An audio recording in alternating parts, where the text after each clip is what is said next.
people were murdered. LA was under siege. Can you tell me anything about the blue sedan that was pulled over in Highland Park and how it's related to the case? What the hell? No one should have known about that outside the department. I stopped the interview right there, drove back to the precinct, I called the LAPD, I screamed at them about the sedan. I said, I've been waiting a goddamn month for a report on that car. Now I gotta hear about it from a reporter? To hell with protocol. Me and my captain drove down to the impound lot, we dusted the car ourselves, and unfortunately, the car had been left out in the sun where it baked in the heat, collected dust from the Santa Ana winds, so there was no chance that any usable prints would have survived. Another in a long line of by the LAPD. No prints, nothing in the trunk or the glove box.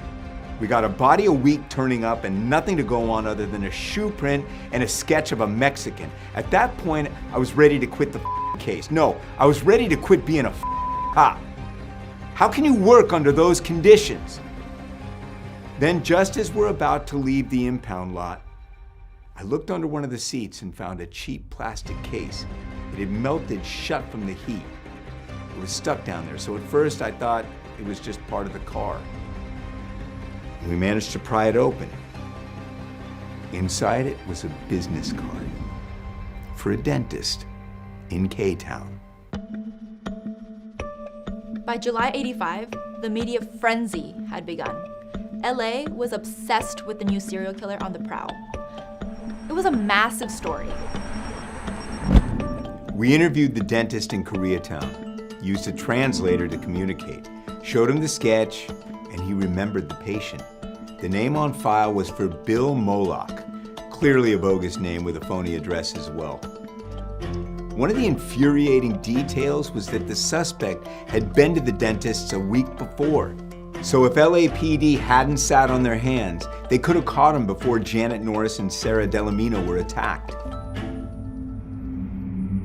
I took the x-rays to my own dentist and he said, well, I can tell you one thing. Whoever this guy is, he has an impacted tooth that's gonna hurt like the devil. He's gonna be back. So LAPD put 2 undercovers in the waiting room of the office in K-Town, had them sit there and wait until Billy Moloch returned. Well, after a week of that, a captain from robbery homicide said it was a waste of resources. They pulled the undercovers and put an alarm with a button under the receptionist's desk. He said if he comes back, push that button and we'll be there. So we waited. And once again, we waited too long.